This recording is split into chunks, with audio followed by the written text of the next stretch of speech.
नमस्ते, मैं हूं किशोर अजवानी। घड़ी इशारा कर रही है 9 बजे रात का वक्त। 100 बात की एक बात का बड़ी खबर लाल किले पर प्रधानमंत्री के संबोधन से जुड़ी हुई, जहां प्रधानमंत्री ने अपने दूसरे कार्यकाल के आखिरी संबोधन में 2024 के चुनाव में जीत का दावा कर दिया। स्वतंत्रता दिवस के मौके पर अपने संबोधन में प्रधानमंत्री ने अपनी सरकार की योजनाएं गिनवाई और देश की जनता को परिवार जन कहकर संबोधित किया। उन्होंने विपक्ष पर निशाना साधते हुए परिवारवाद और तुष्टीकरण का मुद्दा उठाया और अपनी सरकार की योजनाओं के साथ साथ आने वाले सालों में अपनी योजनाओं की जानकारी दी और डंके की चोट पर ऐलान किया कि 2047 तक भारत विकसित देशों में शामिल हो जाएगा और अगले 5 साल में दुनिया की 3 सबसे बड़ी अर्थव्यवस्थाओं में भारत का भी नाम होगा। 15 अगस्त पर प्रधानमंत्री ने 90 मिनट का भाषण दिया और लाल किले पर 77वें स्वतंत्रता दिवस के मौके पर हुए कार्यक्रम में वो राजस्थान की बांधनी डिजाइन की पगड़ी में नजर आए। लाल किले से अपने दूसरे कार्यकाल के आखिरी संबोधन में प्रधानमंत्री ने बांधनी डिजाइन की जो पगड़ी पहनी, उसमें एक दो नहीं बल्कि कई रंग नजर आए। हर साल स्वतंत्रता दिवस के मौके पर प्रधानमंत्री की पगड़ी लोगों का ध्यान खींचती है और इस बार भी वही हुआ। 77वें स्वतंत्रता दिवस के मौके पर लाल किले पर हुए कार्यक्रम में प्रधानमंत्री बांधनी डिजाइन की पगड़ी पहनकर पहुंचे, जिसमें लाल और पीले रंग के अलावा हरा और बैंगनी रंग भी नजर आया। खबर है कि इस बार प्रधानमंत्री की पगड़ी राजस्थान के कारीगर ने बनाई। वहीं लाल किले से अपने दूसरे कार्यकाल के आखिरी संबोधन में प्रधानमंत्री ने 2024 में सत्ता में वापसी का दावा कर दिया, जिसके बाद पूरे कार्यक्रम में तालियां गूंज उठी। कार्यक्रम में मौजूद गृह मंत्री और बाकी केंद्रीय मंत्रियों ने भी प्रधानमंत्री के दावे का तालियों के साथ समर्थन किया। और अगली बार 15 अगस्त को इसी लाल किले से मैं आपको देश की उपलब्धियां, आपके सामर्थ्य, आपके संकल्प, उसमें हुई प्रगति, उसकी जो सफलता है, उसके गौरवगान, उससे भी अधिक आत्मविश्वास के सामने आपके सामने मैं प्रस्तुत करूंगा।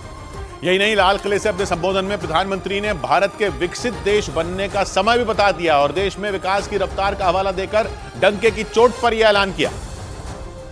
मेरा अखंड अतुट एक निष्ठ विश्वास है कि 2047 में जब देश आजादी के 100 साल मनाएगा, मेरा देश विकसित भारत बन के रहेगा। यही नहीं, देश के नाम संबोधन में प्रधानमंत्री ने देश के लोगों को 3 गारंटी दी। प्रधानमंत्री ने अपने भाषण में अपनी सरकार की अलग अलग योजनाओं पर बात की, लेकिन इन योजनाओं में 3 ऐसी योजनाएं हैं जिन्हें पूरा करने के लिए प्रधानमंत्री ने लाल किले से गारंटी दी। मोदी का गारंटी है, देश पहले 3 वैश्विक इकोनॉमी में अपना जगह ले लेगा। तो बैंक से जो लोन मिलेगा उसके ब्याज के अंदर राहत देकर के लाखों रुपयों की मदद करने का हमने निर्णय किया। अब देश में 10,000 जन औषधि केंद्र से हम 25,000 जन औषधि केंद्र का लक्ष्य लेकर के आने वाले दिनों में काम कर रहे हैं। वहीं लाल किले से संबोधित करते हुए प्रधानमंत्री ने भारत की तरक्की का हिस्सा बनने वालों का भी जिक्र किया, उनकी तारीफ की और देश को इस तरक्की का मूल मंत्र दे दिया। मेरे प्यारे देशवासियों, अब गेंद हमारे पाले में है, हमें अवसर जाने नहीं देना चाहिए। रिफॉर्म, परफॉर्म, ट्रांसफॉर्म, ये कालखंड अब भारत के भविष्य को गढ़ रहा है। वहीं 77वें स्वतंत्रता दिवस पर दिए गए संबोधन में प्रधानमंत्री ने देश को मिली नई संसद की भी बात की। लाल किले पर हुए स्वतंत्रता दिवस के समारोह में देश की नई संसद बनाने वाले 50 मजदूर खास मेहमान भी बने। इसी साल मई के महीने में नई संसद का उद्घाटन हुआ। हमने तय किया, जो हमारे देश में 25 साल से चर्चा हो रही थी कि देश में नई संसद बने, पार्लियामेंट का कोई सत्र ऐसा नहीं था नई संसद के। ये मोदी है, समय के पहले नई संसद बना करके रख दिया मेरे सारे भाई बहनों। और अपने भाषण में प्रधानमंत्री ने देश के युवाओं को भी जोश भरा। इससे पहले भी प्रधानमंत्री लाल किले से दिए गए अपने भाषण में युवाओं को उनकी शक्ति का एहसास दिला चुके हैं। उन्होंने इस बार भी उसी अंदाज में युवाओं में जोश भरा। 30 साल की कम आयु की जनसंख्या दुनिया में सर्वाधिक कहीं है तो ये मेरे भारत मां की गोद में। भारत 1000 साल की गुलामी और आने वाले 1000 साल के भव्य भारत के बीच में पड़ाव पर हम खड़े हैं। उधर अपने संबोधन में प्रधानमंत्री ने महिला सशक्तिकरण पर भी जोर दिया। उन्होंने महिलाओं के लिए कई योजनाओं का भी ऐलान किया। लाल किले से प्रधानमंत्री ने महिलाओं के नेतृत्व और अलग अलग योजनाओं में उनके योगदान की तारीफ की और ग्रामीण क्षेत्रों में काम करने वाली महिलाओं के लिए एक बड़ी योजना का ऐलान किया। मेरा सपना है 2 करोड़ लखपति दीदी बनाने का, गांव में 2 करोड़ लखपति दीदी। इस बीच प्रधानमंत्री के भाषण में पिछली बार की तुलना में एक बड़ा अंतर नजर आया, क्योंकि इस बार उन्होंने देश के लोगों को संबोधित करते हुए भाइयों और बहनों शब्द का इस्तेमाल नहीं किया। मेरे प्यारे परिवारजनों, हिंदुस्तान के कोने कोने में बैठे हुए मेरे परिवारजन, दुनिया के कोने कोने में जाकर के बसे हुए मेरे परिवारजन, आप सबको आजादी के पावन पर्व की फिर एक बार मैं बहुत बहुत शुभकामनाएं देता हूं। वहीं प्रधानमंत्री ने अपने संबोधन में परिवारवाद का मुद्दा उठाते हुए एक बार फिर विरोधियों को घेरा। यही नहीं, उन्होंने 3 बुराइयों का जिक्र करते हुए विपक्ष पर हमला किया और देश के लोगों से उनके खिलाफ लड़ने की अपील की। इस परिवारवाद ने देश को जिस प्रकार से जकड़ के रखा है, उसने देश के लोगों का हक छीना है। तुष्टीकरण, भ्रष्टाचार, ये विकास का सबसे बड़ा दुश्मन है। उधर प्रधानमंत्री ने अपने संबोधन में मणिपुर का भी कई बार जिक्र किया। मणिपुर हिंसा के मुद्दे पर प्रधानमंत्री ने कुछ दिन पहले संसद में भी बयान दिया था और लाल किले से भी उन्होंने मणिपुर के मौजूदा हालात पर बात की। मणिपुर जो हिंसा का दौर चला, कई लोगों को अपना जीवन खोना पड़ा, मां बेटियों के सम्मान के साथ खिलवाड़ हुआ, लेकिन कुछ दिनों से लगातार शांति की खबरें आ रही हैं। और लाल किले से दिए गए अपने भाषण में प्रधानमंत्री ने महंगाई के मुद्दे को भी शामिल किया। पहले कोरोना और फिर यूक्रेन जंग, इन दोनों ने पिछले कुछ सालों में महंगाई को इस कदर बढ़ाया कि आम आदमी की कमर टूट गई। प्रधानमंत्री ने लाल किले से अपने संबोधन में इसीलिए यह मुद्दा उठाया और लोगों से सीधा संवाद किया।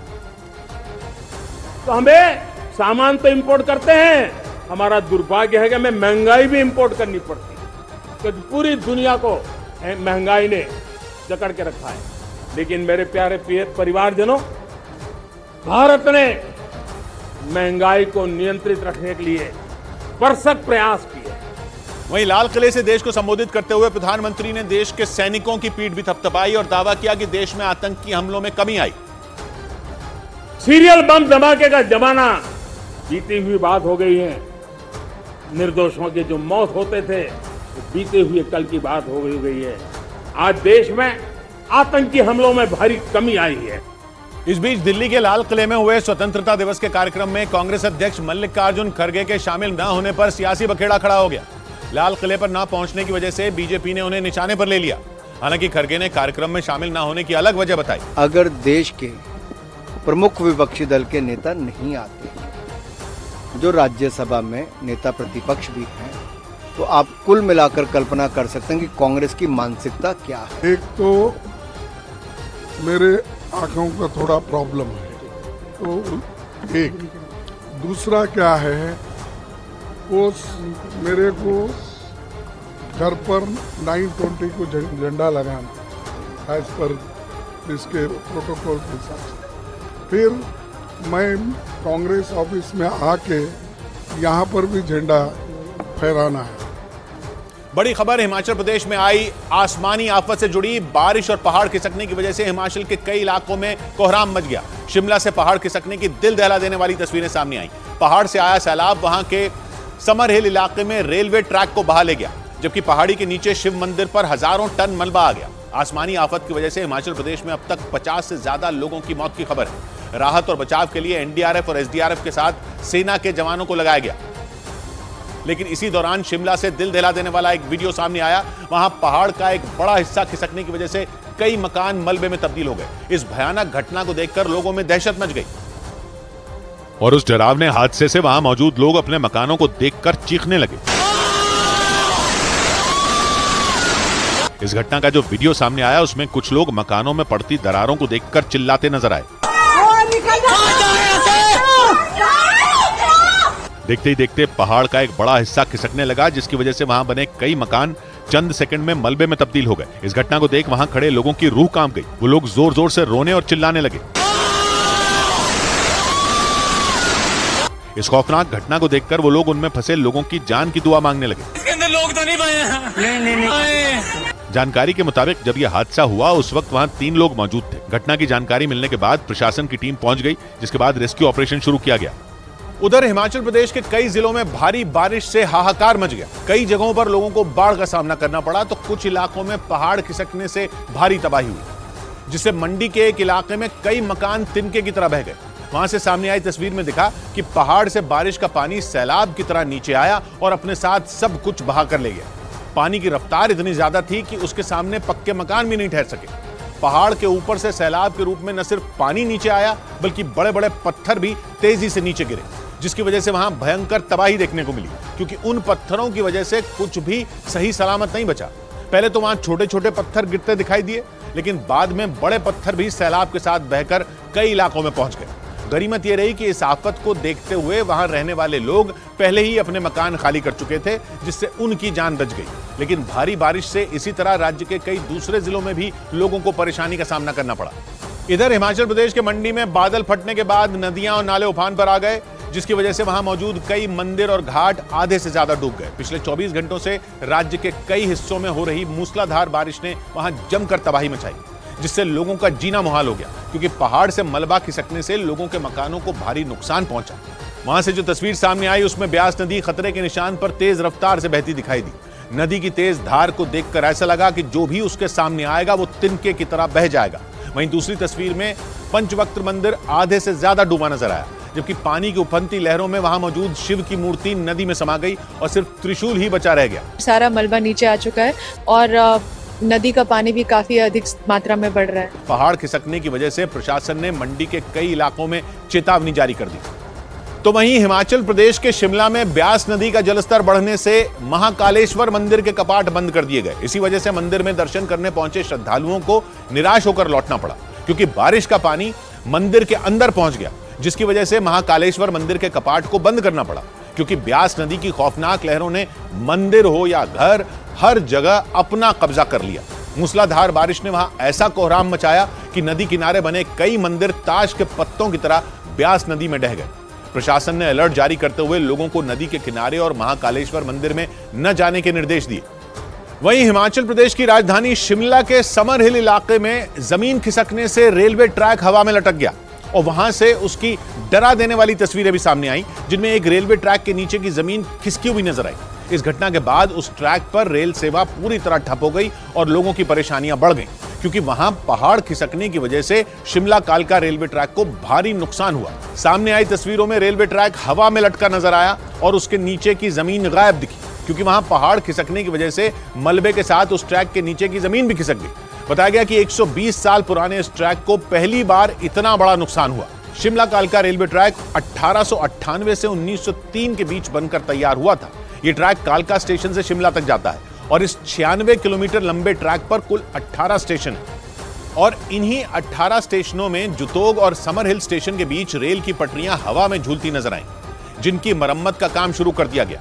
हालांकि पहाड़ से आए सैलाब में रेल ट्रैक के नीचे बना पुल पूरी तरह बह गया, जिसकी वजह से लोग दहशत में आ गए। बाद में रेलवे, सेना और एनडीआरएफ की टीमें वहां राहत बचाव और मरम्मत के काम में जुटी नजर आईं। बचाव कर्मी मिट्टी खोदने वाली मशीन के जरिए मलबा हटाने के काम में जुटे दिखे। एनडीआरएफ के मुताबिक बारिश के बाद सबसे पहले शिमला कालका रेलवे ट्रैक के नीचे से मिट्टी खिसकी। इसके बाद करीब 100 मीटर नीचे बने शिव मंदिर को अपनी चपेट में उसने ले लिया। पटरियों की स्थिति दिखाइए, यहाँ से दूसरे कोने तक करीब 25 मीटर का जो हिस्सा है वो नीचे से गायब है। पहाड़ से आए मलबे ने पूरे इलाके को चंद मिनटों में तहस नहस कर दिया। कुदरत के कहर के बाद पूरे इलाके में दहशत। रेलवे के मुताबिक ट्रैक को ठीक करने में कई महीनों का वक्त लग सकता है। और शिमला में सिर्फ रेलवे ट्रैक ही नहीं, बल्कि एक शिव मंदिर पर भी मौसम की मार पड़ी। वहां के समर हिल इलाके में पहाड़ खिसकने से शिव मंदिर पर हजारों टन मिट्टी खिसक कर आ गई, जिससे मंदिर में मौजूद कई लोग दब गए। वहां से सामने आई तस्वीर में मंदिर पूरी तरह मलबे में दबा नजर आया। बादल फटा और अचानक से पूरे मंदिर के पीछे से मलबा आता है पानी के साथ और पूरे मंदिर को बहा ले जाता है। पहाड़ से मलबे के साथ देवदार के कई पेड़ भी नीचे खिसक कर आ गए। वहां से सामने आई एक और तस्वीर में तबाही के निशान दिखे। जिस जगह से मलबा नीचे खिसका वहां कई फीट गहरा गड्ढा हो गया। सूचना मिलने के बाद एनडीआरएफ, एसडीआरएफ और सेना को रेस्क्यू के लिए बुला लिया गया। इधर शिमला में पहाड़ खिसकने से कोहराम मच गया। शिव मंदिर पर मलबा आने की वजह से एक ही परिवार के 7 लोगों की मौत हो गई। बताया गया कि सावन के सोमवार के मौके पर सभी लोग शिव मंदिर में जलाभिषेक करने पहुंचे थे, लेकिन तभी पहाड़ से आए सैलाब ने हाहाकार मचा दिया। शिव मंदिर में मौजूद लोग भागने की कोशिश करने लगे, लेकिन पलक झपकते ही पूरा शिव मंदिर मलबे में समा गया, जिसमें दबने से एक ही परिवार के 7 लोगों की मौत हो गई। कुदरत के कहर के बाद वहां मातम फैल गया। रिश्तेदार और परिवार के बचे हुए सदस्य रोते बिलखते दिखे कि परिवार का किस तरीके से रो रो कर बुरा हाल है। जाहिर सी बात है ऐसे समय में एक परिवार के लिए जो है वो बहुत ज्यादा मुश्किल हो जाती है। रिश्तेदारों ने बताया कि 3 शवों की पहचान कर ली गई है, जबकि एनडीआरएफ और एसडीआरएफ की टीमें परिवार के 4 सदस्यों की तलाश में जुट गई। उधर उत्तराखंड के रुद्रप्रयाग में आई भीषण बाढ़ के बाद मधमहेश्वर घाटी में फंसे करीब 300 श्रद्धालुओं का रेस्क्यू किया गया। वहां पिछले कई दिनों से हो रही मूसलाधार बारिश की वजह से एक पुल नदी में बह गया, जिसकी वजह से मधमहेश्वर की यात्रा पर गए करीब 300 श्रद्धालु फंस गए। वहां से जो वीडियो सामने आया उसमें सड़क के एक छोर पर कुछ लोग खड़े दिखाई दिए, जिन्हें दूसरे छोर पर लाने के लिए एसडीआरएफ का एक जवान रस्सी पर लटक कर उनके पास जाता दिखा। लेकिन उसके लिए श्रद्धालुओं तक पहुंचना आसान नहीं था, क्योंकि वो लोग उस जवान से सैकड़ों मीटर दूर खड़े थे। लेकिन उस जवान ने जबरदस्त हिम्मत दिखाई और उन लोगों तक पहुंच गया।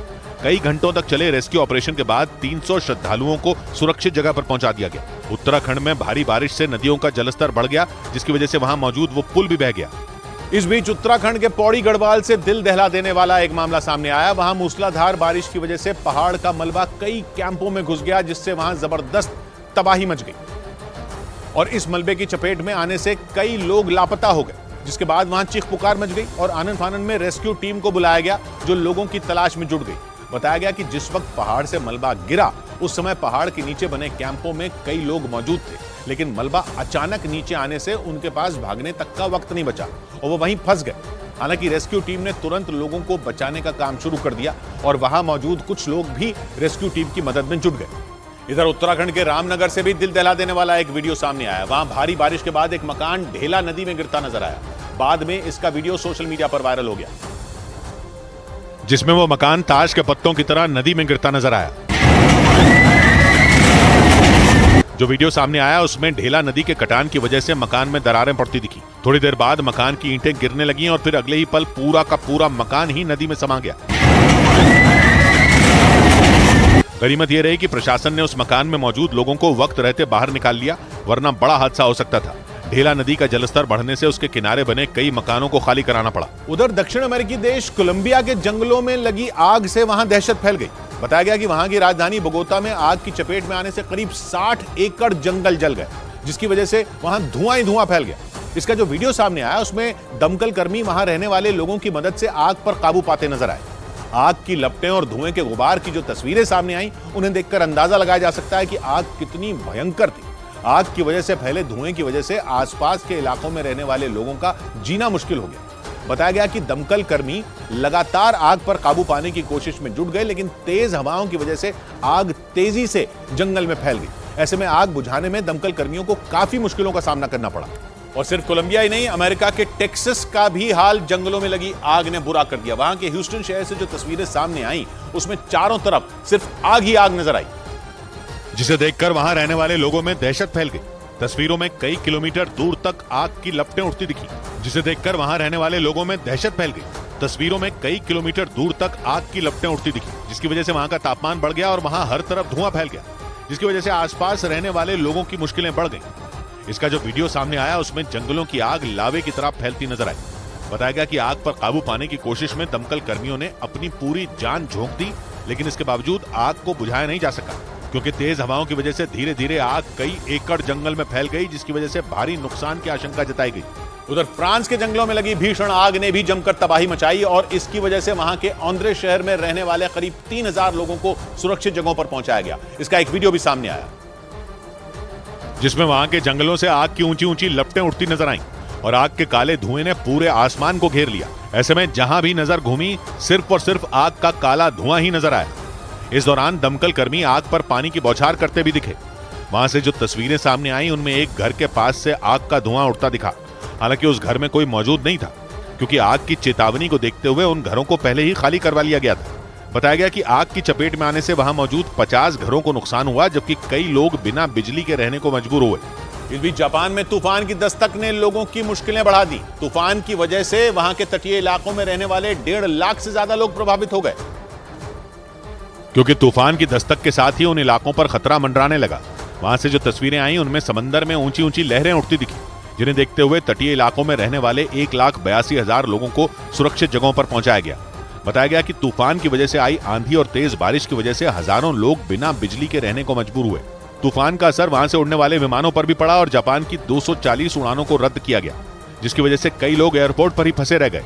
बताया गया कि वहां के मौसम विभाग ने आने वाले दिनों में तेज बारिश की आशंका जताई। उधर नासिर और जुनैद हत्याकांड में राजस्थान पुलिस ने मोनू मानेसर की सीधी भूमिका होने से इनकार कर दिया। राजस्थान पुलिस को कई महीनों से नासिर और जुनैद हत्याकांड के आरोप में मोनू मानेसर की तलाश है, लेकिन अब राजस्थान के डीजीपी ने दावा किया कि सीधे तौर पर इस हत्याकांड में मोनू मानेसर की कोई भूमिका सामने नहीं आई। हालांकि पुलिस ने दावा किया कि वो नासिर और जुनैद हत्याकांड के बैकग्राउंड में मोनू की भूमिका की जांच कर रही है। जो ऑन द स्पॉट थे, घटना में प्रत्यक्षतः शामिल थे, उनमें वो नहीं है। इसके साथ ही राजस्थान पुलिस ने हरियाणा पुलिस से बाकी आरोपियों की तलाश और उनकी गिरफ्तारी के लिए सहयोग भी मांगा। राजस्थान पुलिस के बयान के बाद बीजेपी नेता अमित मालवीय ने कांग्रेस पर हमला बोला और मोनू मानेसर को बेवजह फंसाने का आरोप लगाया। 16 फरवरी को हुए नासिर और जुनैद हत्याकांड में मोनू मानेसर समेत 21 लोगों को आरोपी बनाया गया था, लेकिन राजस्थान और हरियाणा पुलिस में मोनू मानेसर की भूमिका पर लगातार खींचतान होती रही। इस बीच नूह हिंसा के आरोपी बिट्टू बजरंगी को नूह पुलिस ने हरियाणा के फरीदाबाद से गिरफ्तार कर लिया। बिट्टू बजरंगी पर नूह में शोभा यात्रा से पहले सोशल मीडिया पर भड़काऊ पोस्ट डालने का आरोप लगा था, जिसके बाद पुलिस ने बिट्टू बजरंगी को फरीदाबाद से गिरफ्तार कर लिया, जिसका एक सीसीटीवी वीडियो भी सामने आया, जिसमें सादी वर्दी में नूह पुलिस आरोपी बिट्टू बजरंगी का पीछा करती दिखाई दी। पुलिस के डर से वो अपने घर में घुस गया, लेकिन पुलिस की टीम उसके घर में घुसी और उसे गिरफ्तार कर अपने साथ ले गई। पुलिस के मुताबिक बिट्टू बजरंगी के खिलाफ नूह में कई गंभीर धाराओं में केस दर्ज किया गया था। 31 जुलाई को शोभा यात्रा के दौरान नूह से शुरू हुई हिंसा ने गुरुग्राम और आसपास के जिलों को भी अपनी चपेट में ले लिया था। हिंसा में कई लोगों की जान चली गई थी और भारी नुकसान हुआ था। उधर उत्तर प्रदेश के मथुरा में बांके बिहारी मंदिर के पास एक मकान का छज्जा गिरने से वहां हड़कंप मच गया। मकान के मलबे में कई लोग दब गए, जिनमें 5 लोगों की मौत हो गई। हादसे के फौरन बाद वहां पर बचाव अभियान चलाया गया और घायल हुए लोगों को अस्पताल में भर्ती करा दिया गया। इस हादसे का एक सीसीटीवी वीडियो भी सामने आया, जिसमें बांके बिहारी मंदिर के पास एक गली में गुजर रहे लोगों पर अचानक ही उस मकान का छज्जा भरभरा कर गिरता नजर आया, जिसके बाद वहां हड़कंप मच गया। वहां से आई एक तस्वीर में हादसे के बाद धूल का गुबार उठता दिखाई दिया और लोग बदहवास होकर भागते दिखे। हादसे से पहले की एक तस्वीर में कुछ लोग वहां दुकानों पर खरीदारी करते दिखे। उन लोगों को जरा भी अंदाजा नहीं था कि अगले ही पल उनके साथ कौन सी अनहोनी होने वाली है। तभी उस गली में जैसे ही एक कार आई, उसी वक्त कार के ठीक बगल में खड़े लोगों पर घर का छज्जा गिर गया। इस हादसे के बाद बचाव अभियान की भी एक तस्वीर सामने आई, जिसमें लोग मलबे में जिंदगी की तलाश करते दिखे। वहीं एक वीडियो में गली में खड़े स्कूटर के परखचे उड़े दिखाई दिए। इधर उत्तर प्रदेश के मेरठ जिले में बदमाशों ने दिन दहाड़े एक कारोबारी को गोली मार दी, जिसका आरोप उस कारोबारी की भाभी पर लगा। पुलिस के मुताबिक कुछ साल पहले उसके भाई की हत्या के आरोप में उसने अपनी भाभी के खिलाफ गवाही दी थी, जिसके बाद उसकी भाभी को जेल हुई। इसीलिए इस वारदात को उस घटना से जोड़कर देखा जा रहा है, जिसमें मेरठ के सिविल लाइंस इलाके में जलालुद्दीन नाम के उस कारोबारी को मोटरसाइकिल सवार बदमाशों ने गोली मार दी। वारदात के बाद वहां हड़कंप मच गया, जिसके बाद वहां पहुंचे उसके एक रिश्तेदार ने उन्हें पहचान लिया और अस्पताल में भर्ती कराया। थाना सिविल लाइन क्षेत्र में इनके पीछे से जो है गोली मारी गई है। कारोबारी पर हमले की इस वारदात के पीछे परिजनों ने उसकी भाभी पर आरोप लगाया। ये पकड़वा दिया था उसको, है ना। अब वो जो है अभी जेल से 10-5 दिन में अभी आई। पुलिस के मुताबिक आरोपी महिला कुछ दिन पहले ही जेल से छूटी थी, इसीलिए पुलिस हमलावरों की तलाश करने के साथ ही उस कारोबारी के परिजनों के आरोपों की भी जांच में जुट गई। इस बीच अमेरिका के पेंसिल्वेनिया से दिल दहला देने वाला एक वीडियो सामने आया। वहां एक मकान के अंदर जोरदार धमाका हुआ, जिसकी वजह से घर में मौजूद 5 लोगों की दर्दनाक मौत हो गई। और इस खौफनाक घटना का एक वीडियो भी सामने आया, जिसमें उस मकान के अंदर आग की लपटों के साथ एक जोरदार धमाका होता दिखाई दिया। वहां हुआ विस्फोट इतना जोरदार था कि चारों तरफ इलाके में धुएं का गुबार छा गया। विस्फोट के बाद पलक झपकते ही पूरा मकान बर्बाद हो गया। बताया गया कि इस धमाके की वजह से आसपास के कई घरों में दरारें आ गई, जबकि कुछ घरों की खिड़कियां तक टूट गई। हादसे की खबर मिलते ही दमकल विभाग की टीम वहां पहुंची और लोगों के रेस्क्यू में जुट गई। दमकल विभाग के मुताबिक इस हादसे में 5 लोगों की मौत हो गई और 3 लोग घायल हो गए। इस बीच जापान के मीडिया के मुताबिक उत्तर कोरिया की मिसाइलों से बचने के लिए अमेरिका और जापान मिलकर जल्द ही एक ऐसा हथियार बनाएंगे जो हाइपरसोनिक मिसाइल हमलों को भी नाकाम कर देगा। हाइपरसोनिक मिसाइलों को ट्रैक करना बेहद मुश्किल होता है, और फिलहाल दुनिया में किसी भी देश के पास इनके हमलों का तोड़ नहीं है। जबकि उत्तर कोरिया के साथ साथ चीन और रूस भी लगातार हाइपरसोनिक मिसाइलें बनाने में जुटे हैं। वहीं अमेरिका और जापान की किसी न किसी वजह से रूस, चीन और उत्तर कोरिया से लगातार तकरार बढ़ी है। दावा किया गया कि इसीलिए अमेरिका और जापान हाइपरसोनिक हमलों से निपटने की तैयारी में जुट गए।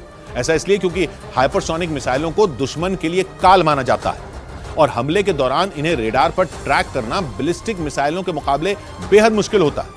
ऐसा इसलिए क्योंकि बैलिस्टिक मिसाइलें एक तय रास्ते से गुजरते हुए अपने टारगेट को हिट करती हैं, जबकि हाइपरसोनिक मिसाइलें बीच में ही अपना रास्ता बदल सकती हैं, इसीलिए ये अचूक हो जाती हैं। जापान की मीडिया के मुताबिक अमेरिका और जापान के बीच जल्द ही हाइपरसोनिक मिसाइलों को ट्रैक करने वाले हथियार को बनाने की डील पर मोहर लग सकती है। उधर कनाडा के मिसिसॉगा शहर में पाकिस्तान के लोगों की मारपीट का एक वीडियो सोशल मीडिया पर वायरल हो गया। इस बात की जानकारी नहीं मिल सकी कि एक दिन पहले वहां दो गुटों के बीच किस वजह से झगड़ा हुआ, लेकिन इस मारपीट से वहां अफरा तफरी मच गई। कनाडा के मिसिसॉगा शहर से सामने आई तस्वीर में पाकिस्तान के कुछ लोग आपस में हाथापाई करते नजर आए। कुछ ही देर में वो एक दूसरे पर जमकर मुक्के और लात भी बरसाने लगे। जिस जगह यह हंगामा हुआ वहां लोगों की भारी भीड़ इकट्ठा थी, इसी वजह से वहां दहशत का माहौल बन गया। लेकिन पाकिस्तान के लोग शांत नहीं हुए, वो लड़ते लड़ते इधर उधर भागने लगे। थोड़ी देर में वहां कनाडा की पुलिस पहुंच गई। पुलिस के सामने भी कुछ लोग एक दूसरे पर चिल्लाते दिखाई दिए। इस वीडियो को पाकिस्तान के एक पत्रकार ने सोशल मीडिया पर शेयर किया, जो बाद में वायरल हो गया। सोशल मीडिया पर ही कुछ लोगों ने इसे पाकिस्तान की खराब छवि से भी जोड़ दिया। उनके मुताबिक एक दिन पहले पाकिस्तान ने अपना स्वतंत्रता दिवस मनाया और उसी दिन कनाडा में पाकिस्तान के लोगों ने मारपीट कर अपने देश की छवि खराब कर दी। इधर दिल्ली के नजदीक ग्रेटर नोएडा के रबुपुरा में पाकिस्तान से आई सीमा हैदर के बच्चों ने स्वतंत्रता दिवस मनाया। इस दौरान वहां के एक निजी स्कूल के कार्यक्रम में सीमा हैदर के चारों बच्चों ने हिंदुस्तान जिंदाबाद के नारे भी लगाए। इससे एक रोज पहले सीमा हैदर ने हर घर तिरंगा अभियान में हिस्सा लिया था और वो भारतीय संस्कृति में रची बसी दिखी थी। सीमा हैदर अपने चारों बच्चों के साथ 13 मई को पाकिस्तान से नेपाल के रास्ते भारत आईं और ग्रेटर नोएडा में सचिन के साथ बीते 1.5 महीने से रह रही हैं, जिनके ऊपर खुफिया एजेंसियों की नजर है और उनसे यूपी एटीएस की टीम कई बार पूछताछ भी कर चुकी है। इस बीच ग्रेटर नोएडा के एक निजी स्कूल में सीमा हैदर के चारों बच्चे हिंदुस्तान की आजादी का जश्न मनाते दिखे। इस दौरान उन बच्चों के हाथों में तिरंगा झंडा नजर आया और वो सिर पर तिरंगे वाली टोपी लगाए दिखे। इस बीच सीमा हैदर के बच्चों ने हिंदुस्तान जिंदाबाद के नारे भी लगाए।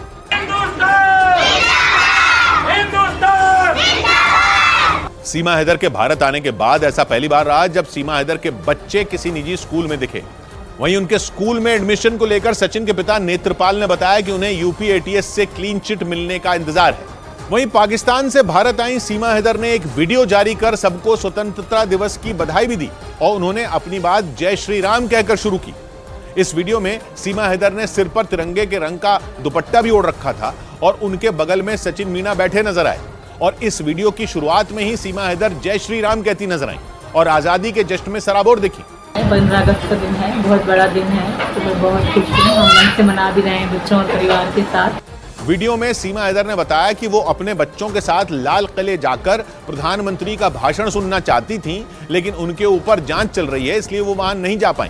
हिंदुस्तान जिंदाबाद था, हिंदुस्तान जिंदाबाद है और हिंदुस्तान जिंदाबाद रहेगा। पाकिस्तान से नेपाल के रास्ते भारत आई सीमा हैदर को बिना वीजा के भारत में आने के बाद गिरफ्तार भी किया गया था, जिसके बाद से ही वो खुफिया विभाग के रडार पर हैं और उनसे कई बार पूछताछ भी हो चुकी है। इस बीच मध्य प्रदेश के रतलाम से एक ऐसा मामला सामने आया जिसने सबको हैरान कर दिया।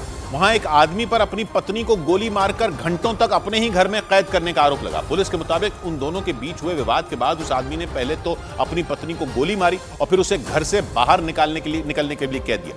हालांकि आसपास के लोगों ने पुलिस को इसकी खबर दे दी, जिसके बाद कुछ पुलिस वाले उस महिला को वहां से निकालने के लिए पहुंचे, लेकिन वो आदमी 2 घंटे तक पुलिस को छकाता रहा। इस दौरान उन पुलिस वालों ने उसे कई बार समझाने की कोशिश की, लेकिन वो अपनी पत्नी को छोड़ने के लिए राजी ही नहीं हुआ, जिसके बाद उस घायल महिला को वहां से निकालने के लिए खुदाई करने वाली मशीन तक मंगाई गई। हालांकि 2 घंटे तक चली मशक्कत के बाद उसने आखिरकार अपनी पत्नी को बाहर जाने दिया, जिसके बाद पुलिस वाले उसे किसी तरह इलाज के लिए अस्पताल ले गए। साथ ही उस आरोपी को भी पुलिस ने हिरासत में ले लिया, जिसने अपनी पत्नी को गोली मारने के बाद घर में कैद किया। इधर यूक्रेन से जारी जंग के बीच रूस के दागिस्तान प्रांत में एक गैस स्टेशन पर हुए रहस्यमयी धमाके में 27 लोगों की मौत हो गई और 60 से ज्यादा लोग घायल हो गए। उस भयंकर धमाके का एक डरा देने वाला वीडियो भी सामने आया, जिसमें उस गैस स्टेशन पर लगी आग के बीच अचानक जोरदार ब्लास्ट होता दिखाई दिया, जिसके बाद वहां आग का एक विशालकाय गोला नजर आया। दिल दहला देने वाले उस धमाके की आवाज से पूरे इलाके में हड़कंप मच गया। ब्लास्ट के बाद निकली आग की लपटों ने आसपास की दुकानों को भी अपनी गिरफ्त में ले लिया, जिसके बाद वहां हर तरफ आग ही आग नजर आई। यह धमाका कैस्पियन सागर के किनारे पर मौजूद रूस के दागिस्तान प्रांत की राजधानी मचकला में हुआ। सूचना मिलने पर पहुंचे दमकल विभाग के कर्मचारियों ने आग पर काबू पाने के लिए अपनी पूरी ताकत झोंक दी और करीब 3 घंटे की मशक्कत के बाद उस भीषण आग को बुझाया जा सका। रूसी अधिकारियों के मुताबिक वो आग सबसे पहले एक दुकान में भड़की, जिसके बाद देखते ही देखते उसने आसपास की दुकानों समेत उस गैस स्टेशन को भी अपनी चपेट में ले लिया। उधर ब्रिटेन के मीडिया ने दावा किया कि उसकी सेना ने रूस के 2 फाइटर जेट को खदेड़ दिया। ब्रिटेन की सेना के मुताबिक रूस के दोनों विमान स्कॉटलैंड के आसमान में उड़ान भर रहे थे, लेकिन उसी वक्त ब्रिटेन की सेना ने उन्हें इंटरसेप्ट कर लिया और उन्हें घेरने के लिए अपने टाइफून लड़ाकू विमानों को भेज दिया। दावा है कि ब्रिटेन के इन फाइटर जेट ने रूस के Tu-142 बॉम्बर को वापस जाने पर मजबूर कर दिया। बाद में ब्रिटेन की सेना ने एक बयान जारी कर इस पूरी घटना की जानकारी दी और बताया कि स्कॉटलैंड के उत्तरी इलाके में आसमान में रूस के बॉम्बर दिखने के बाद अलर्ट जारी किया गया और टाइफून लड़ाकू विमानों को भेजकर जवाबी कार्रवाई की गई। इससे पहले भी ब्रिटेन की सेना ने रूस के लड़ाकू विमानों को इसी साल जून में नेटो देश एस्टोनिया की हवाई सीमा से खदेड़ा था। ब्रिटेन के मीडिया ने दावा किया कि यूक्रेन युद्ध की वजह से नेटो देश पिछले 1.5 साल से रूस की हर हरकत पर नजर रख रहे हैं। वहीं बेलारूस और वैगनर ग्रुप के बढ़ते खतरे के बीच पोलैंड ने अपनी सेना की ताकत दिखाई। बेलारूस रूस और यूक्रेन दोनों का पड़ोसी देश है और रूस कई बार वहां से पोलैंड पर हमले की धमकी दे चुका है, जिसे देखते हुए पोलैंड भी जवाबी कार्रवाई की तैयारी में जुट गया। यही नहीं, उसने एक वीडियो जारी कर अपनी सेना की ताकत दिखाई। इस वीडियो में पोलैंड की सेना राजधानी वॉर्सो में परेड करती नजर आई। इस दौरान पोलैंड ने न सिर्फ अपने देश के घातक हथियारों की नुमाइश की, बल्कि अमेरिका समेत कई दूसरे देशों से मिले लड़ाकू विमानों और टैंकों का भी दम दिखाया। इस परेड में अमेरिका से मिले M1A1 Abrams tank, HIMARS rocket launcher और पेट्रियट डिफेंस सिस्टम के साथ साथ दक्षिण कोरिया के K2 और K9 टैंकों का भी प्रदर्शन किया गया। पोलैंड को रूस के मददगार बेलारूस से बड़ा खतरा है। इसके अलावा उसे पुतिन के प्राइवेट आर्मी वैगनर ग्रुप के लड़ाकू से भी कड़ी चुनौती मिल रही है, जिसके बाद से ही नेटो का ये सदस्य देश अपनी सुरक्षा बढ़ाने में जुटा है। उधर अफगानिस्तान में तालिबान शासन के 2 साल पूरे होने के मौके पर जश्न मनाया गया। राजधानी काबुल में हजारों की संख्या में लोग इकट्ठा हुए। वहां से सामने आई तस्वीरों में तालिबान समर्थक हाथों में हथियार और झंडे लेकर सड़कों पर जश्न मनाते दिखे और एक दूसरे को मुबारकबाद देते नजर आए। इस दौरान कुछ सैनिक हथियारों के साथ काबुल में गश्त लगाते दिखे। वहां से सामने आए एक वीडियो में तालिबान सरकार के 2 साल पूरे होने के मौके पर जश्न के दौरान छोटे बच्चे भी हाथों में झंडा लेकर घूमते दिखाई दिए। 20 साल तक अफगानिस्तान में रहने के बाद 2021 में अमेरिकी सेना वहां से अपने देश लौट गई थी, जिसके बाद तालिबान ने वहां की सत्ता पर कब्जा कर लिया था। लेकिन इस मौके पर पाकिस्तान में तालिबान सरकार का जमकर विरोध हुआ। राजधानी इस्लामाबाद में सैकड़ों की संख्या में अफगानिस्तान की रहने वाली महिलाओं ने प्रदर्शन किया। हाथों में ब्लैक डे ऑफ अफगानिस्तान लिखे पोस्टर लेकर महिलाओं ने नारेबाजी की। प्रदर्शनकारियों ने आरोप लगाया कि अफगानिस्तान में तालिबान के सत्ता में आने के बाद से महिलाओं पर अत्याचार बढ़ा है। इस बीच मुंबई के पास नाला सोपारा में एक निजी स्कूल में बम की अफवाह से हड़कंप मच गया। पुलिस के मुताबिक फोन पर एक बच्चे के बैग में बम होने की सूचना मिली, जिसके बाद पुलिस एक्शन में आ गई और पूरे स्कूल को खाली करवाकर सभी बच्चों के बैग चेक किए गए। इस दौरान पूरे स्कूल में अफरा तफरी का माहौल बना रहा। पुलिस के मुताबिक फोन पर किसी ने सूचना दी कि ब्लूमिंग बर्ड्स नाम के स्कूल में एक बच्चे के बैग में बम है, जिसके बाद स्कूल में हड़कंप मच गया। पुलिस ने तुरंत सभी बच्चों के बैग एक जगह रखवाकर स्टाफ समेत उन्हें स्कूल के बाहर सुरक्षित निकाल लिया। माझी विनंती आहे की आपण कुठल्याही आपणवरती विश्वास ठेवू नका। हालांकि जांच के दौरान किसी भी बच्चे के बैग से कोई संदिग्ध चीज बरामद नहीं हुई, जिसके बाद पुलिस ने राहत की सांस ली, लेकिन बम की झूठी खबर देने वाले का पता नहीं चल पाया। उधर बिहार के समस्तीपुर से हैरान कर देने वाला एक मामला सामने आया। आरोप है कि वहां तलाशी के लिए गए एक पुलिस वाले पर कुछ बदमाशों ने गोलियां चला दी, जिससे उनकी मौत हो गई। पुलिस के मुताबिक मोहनपुर थाना अध्यक्ष नंदकिशोर यादव वहां चोरी और लूट के कुछ आरोपियों को पकड़ने के लिए पहुंचे थे, लेकिन उन बदमाशों ने उन्हें देखते ही उन पर गोलियां बरसा दी। पुलिस के मुताबिक उन बदमाशों ने मोहनपुर थाना अध्यक्ष नंदकिशोर यादव पर करीब 8 बार फायरिंग की, जिससे उस इलाके में दहशत मच गई। इसके बाद उन्हें आनंद फानन में एक निजी अस्पताल में भर्ती कराया गया, लेकिन उन्होंने इलाज के दौरान दम तोड़ दिया। पुलिस के मुताबिक उन बदमाशों ने वहां जोरदार गोलीबारी करते हुए वहां से भागने की कोशिश की, लेकिन उनमें एक आरोपी पुलिस की पकड़ में आ गया। इसके अलावा पुलिस ने उस गाड़ी को भी अपने कब्जे में ले लिया, जिसके जरिए बदमाशों ने भागने की कोशिश की। इसके अलावा गिरफ्तार किए गए उस बदमाश से पूछताछ भी शुरू कर दी गई, ताकि उसके बाकी साथियों पर भी शिकंजा कसा जा सके। इस बीच लद्दाख से लगने वाली सीमा के पास भारतीय वायुसेना को जल्द ही तीसरा आधुनिक एयरबेस मिलने वाला है, क्योंकि लद्दाख में मौजूद न्योमा एयरबेस की मरम्मत का काम तेज कर दिया गया। लद्दाख में मौजूद ये एक ऐसी हवाई पट्टी है जिसके जरिए एलएसी पर भारत चीन की हर हरकत पर नजर रख सकेगा, जिसका मतलब यह कि अगर चीन ने लद्दाख की तरफ आंख उठाकर भी देखा तो भारत के लड़ाकू विमान उस पर बमों की बारिश कर देंगे। जानकारी के मुताबिक न्योमा हवाई पट्टी को 1962 में बनाया गया था, जो लद्दाख के पहाड़ों के बीच 13,700 फीट की ऊंचाई पर मौजूद एक ऐसी समतल जगह है जहां आसानी से लड़ाकू विमानों और हेलीकॉप्टरों को उतारा जा सकता है। ये वही हवाई पट्टी है जिसके जरिए 3 साल पहले चीन के साथ झड़प के दौरान भारतीय सैनिकों को मदद पहुंचाई गई थी, और उसी झड़प के बाद इसे आधुनिक सुविधाओं से लैस करने का फैसला लिया गया। जानकारी के मुताबिक इसकी मरम्मत का काम पिछले हफ्ते ही शुरू कर दिया गया, जिसके बाद यह उम्मीद जताई गई कि यह हवाई पट्टी अगले 2 साल में बनकर पूरी तरह तैयार हो जाएगी। उधर कैरेबियाई देश डोमिनिकन रिपब्लिक के एक बाजार में अचानक एक भीषण धमाका हो गया, जिसके बाद वहां अफरा तफरी मच गई। बताया गया कि विस्फोट की वजह से 3 लोगों की मौत हो गई, जबकि 30 से ज्यादा लोग घायल हो गए। इस धमाके के बाद का एक वीडियो भी सामने आया, जिसमें एक बेकरी की इमारत से आग की लपटें और काला धुआं उठता दिखा। धमाके की वजह से इमारत पूरी तरह मलबे में तब्दील हो गई, जबकि उसके पास खड़ी 2 कारें पूरी तरह बर्बाद नजर आई। विस्फोट के बाद वहां चारों तरफ अफरा तफरी मच गई। सूचना मिलने पर सैन क्रिस्टोबल शहर की पुलिस और फायर ब्रिगेड की कई टीमें वहां पहुंच गई। पुलिस ने लोगों की भीड़ को रोकने के लिए बैरिकेडिंग कर दी और फायर ब्रिगेड के जवान विस्फोट के बाद लगी आग को बुझाते दिखे। धमाके के वक्त वहां मौजूद एक शख्स ने बताया कि विस्फोट इतना जोरदार था कि आसपास की इमारतों की खिड़कियों में लगे शीशे टूट गए। धमाके की वजह से एक बच्चे समेत वहां 3 लोगों की मौत हो गई। पुलिस इस बात का पता लगाने में जुट गई कि बेकरी में इतना जोरदार विस्फोट आखिर किस वजह से हुआ।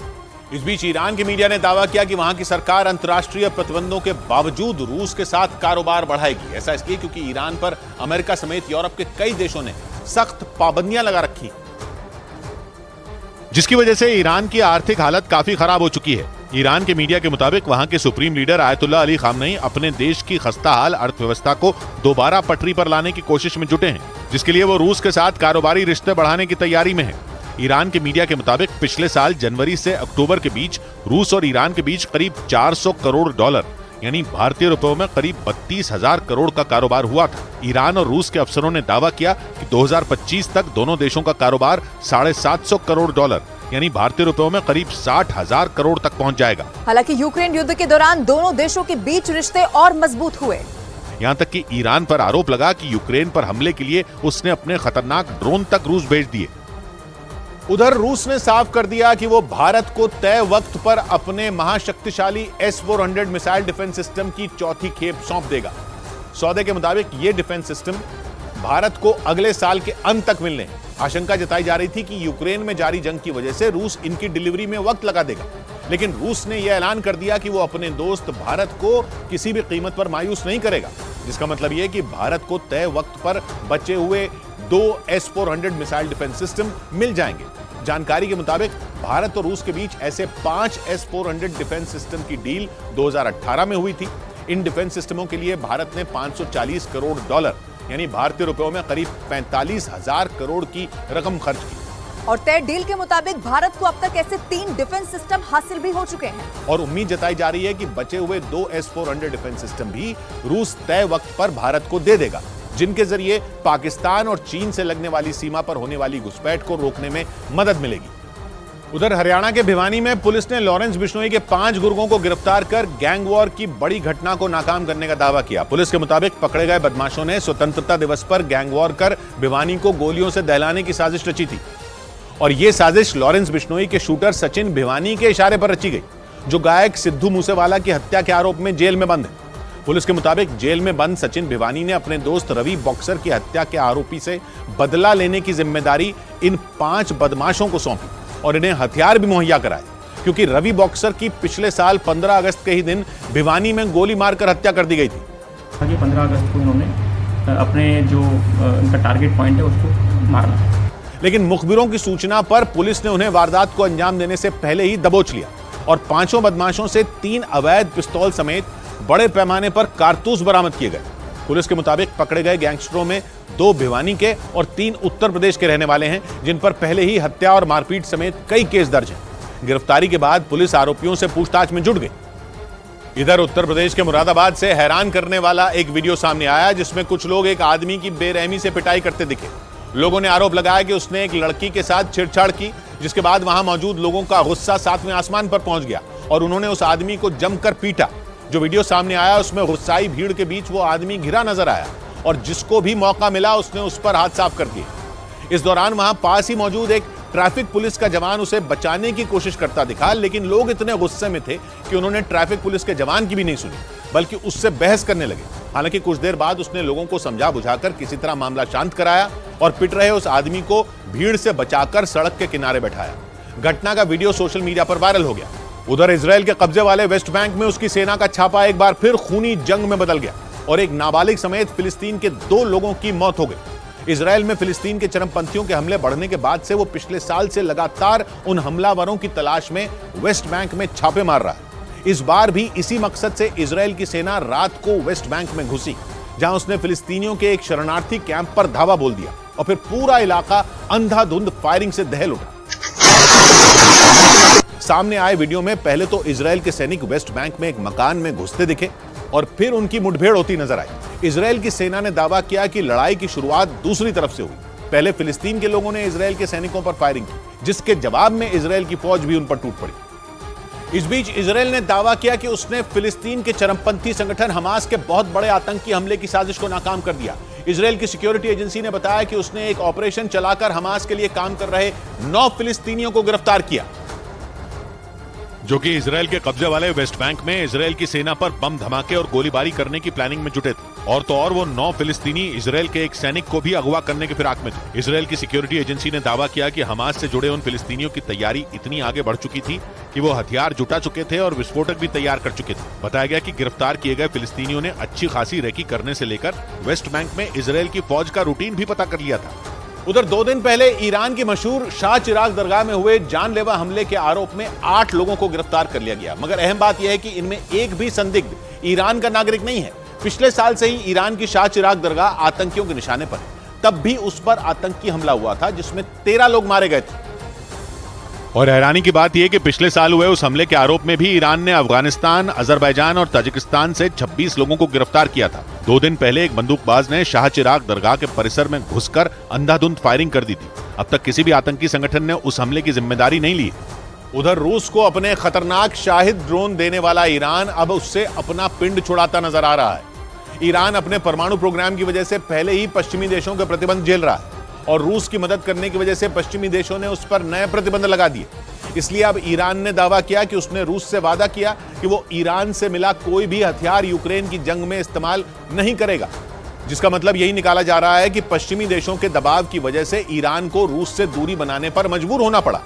पिछले साल यूक्रेन में ईरान के शाहिद ड्रोन उस वक्त पहली बार देखने को मिले थे जब रूस जंग में कमजोर पड़ चुका था, मगर ईरान से मिले शाहिद ड्रोन रूस के लिए ऐसे संकट मोचक साबित हुए कि उसका पलड़ा फिर भारी हो गया और यूक्रेन में तबाही ही तबाही मच गई। लेकिन ईरान यह मानने को तैयार ही नहीं था कि उसने रूस को ड्रोन दिए, इसलिए अमेरिका, ब्रिटेन, यूरोपियन यूनियन और कनाडा ने उस पर प्रतिबंध लगा दिए। जब दबाव पड़ा तो पिछले साल ईरान ने मान लिया कि उसने रूस को ड्रोन दिए तो थे, मगर वो यूक्रेन का युद्ध होने से पहले दिए थे। और अब ईरान के विदेश मंत्री ने यही दावा कर दिया कि रूस उन्हें भरोसा दे चुका है कि वो ईरान से मिले किसी भी हथियार को यूक्रेन पर नहीं चलाएगा। इधर उत्तर प्रदेश के शाहजहांपुर से एक आदमी को सरेआम गोली मारने का दिल दहला देने वाला वीडियो सामने आया। पुलिस के मुताबिक जिस आरोपी ने गोली चलाई वो उस आदमी की पत्नी से एक तरफा प्यार करता था और इसी वजह से उसने एक गली से गुजर रहे आदमी को बेहद करीब से गोली मार दी। इस घटना का जो वीडियो सामने आया उसमें एक गली से कुछ लोग गुजरते नजर आए। इसी बीच वहां से एक आदमी एक बच्ची को कंधे पर बैठाए एक तरफ जाता दिखाई दिया, जबकि उसके ठीक सामने से एक दूसरा आदमी आता दिखा और जैसे ही दोनों आमने सामने आए, सामने से आ रहे आदमी ने गोली चला दी। इसके बाद जो हुआ, ब्रेक के बाद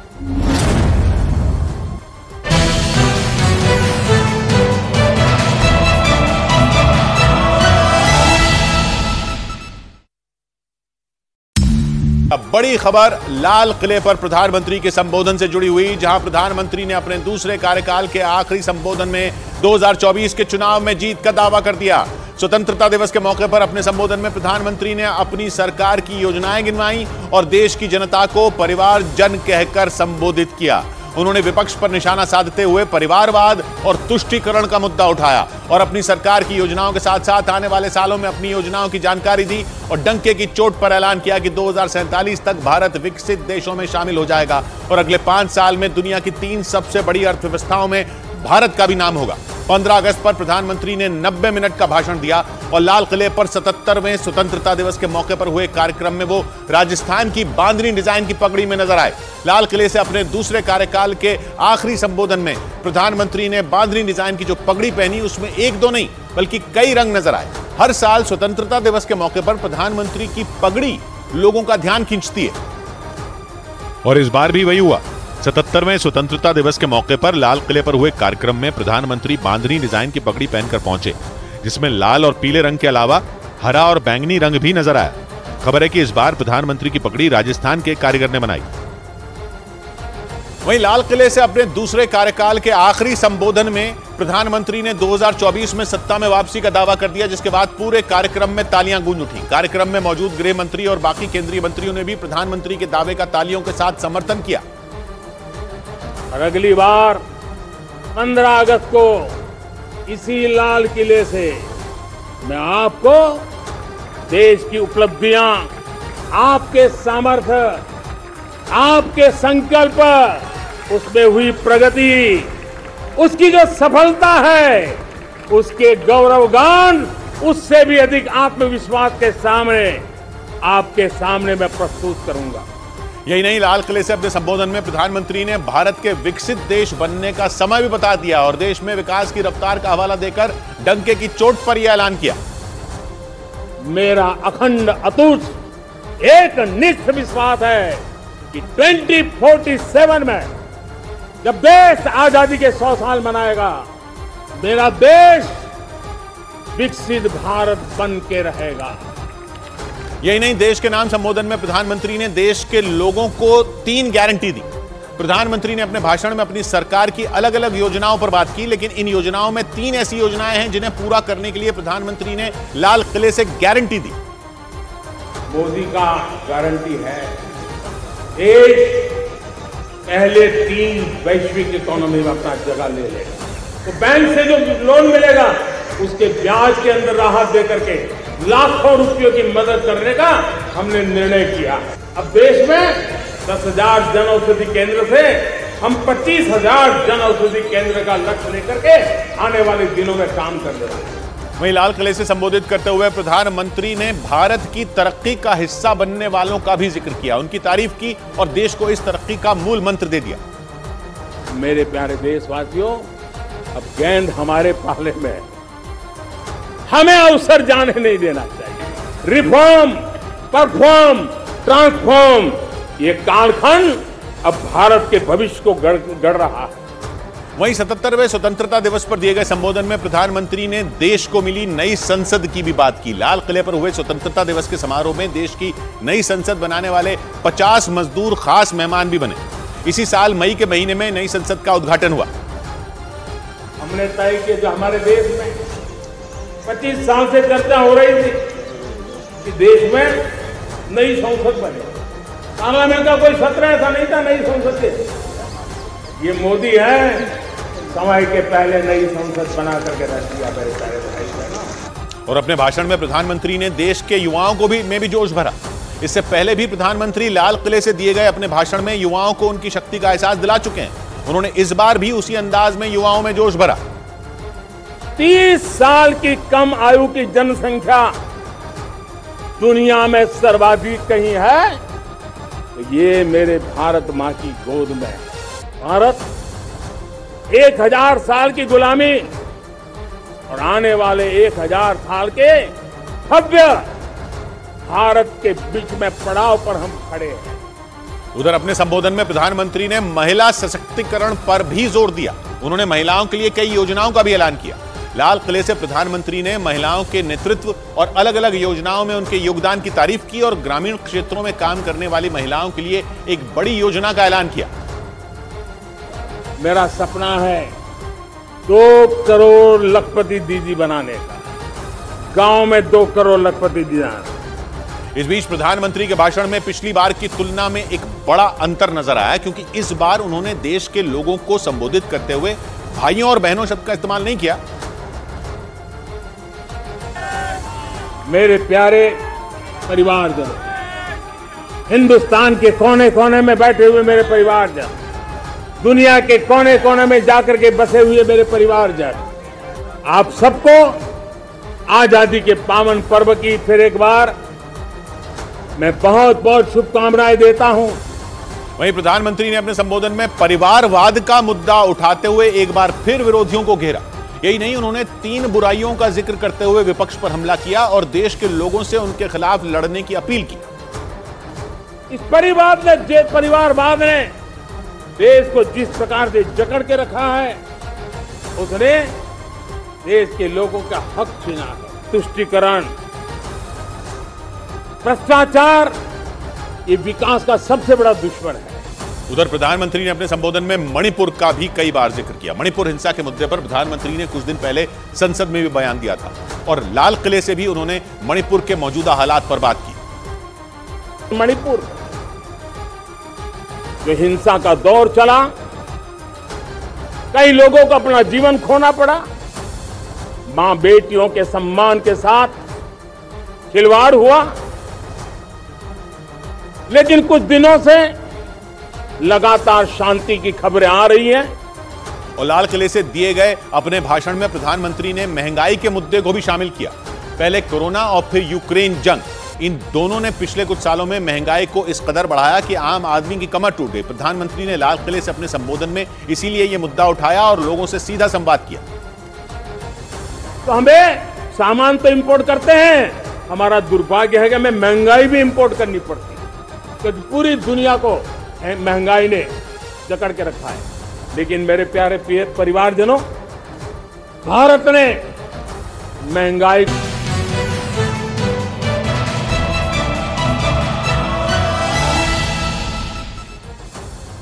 ब्रेकिंग न्यूज आ रही है। रूस ने अमेरिका से लेकर ब्रिटेन को चेतावनी देने के लिए एक वीडियो जारी किया। यह वीडियो 2 दिन पहले काला सागर में हुई उस घटना का है जिसमें रूस ने एक मालवाहक जहाज को रोकने के लिए गोली चला दी थी। रूस पिछले महीने ही सभी देशों को धमकी दे चुका है कि अगर उनका पानी का जहाज यूक्रेन गया तो रूस मान लेगा कि उसमें यूक्रेन की मदद के लिए हथियार थे। रूस का दावा है कि वो जहाज यूक्रेन ही जा रहा था, इसी वजह से रूस ने उस मालवाहक जहाज को रुकने के लिए कहा था। मगर रूस ने दावा किया कि उस जहाज ने रूस की बात को अनसुना कर दिया। कई बार बोलने के बावजूद वो बेधड़क काला सागर में चलता रहा और इसलिए रूस ने उस जहाज को रोकने के लिए फायरिंग कर दी थी और फिर उसके नौसैनिक एक हेलीकॉप्टर में सवार होकर उस जहाज पर उतर गए थे। रूस के जारी किए वीडियो में भी उसके नौसैनिक बंदूकें तानकर उस जहाज में घुसते दिखे। वो जहाज को चला रहे कैप्टन की तलाश में सीधा शिप के कॉकपिट में घुसे और वहां मौजूद चालक दल पर बरस पड़े। Stop it, Jai! Stop it, Jai! Keep calm and listen to me. Sit down, please sit down. Video में रूस के नौसैनिक बार बार पूछते दिखे कि जहाज का कैप्टन कौन है। हरी टी शर्ट पहने शख्स जहाज चला रहा था। इसके बाद रूस का अगला सवाल यह था कि उसने बोलने के बावजूद शिप रोका क्यों नहीं। तो बताया गया कि वो बात नहीं समझा था। You stop and drive. You don't stop and drive. Why? Chief engineer, you don't understand.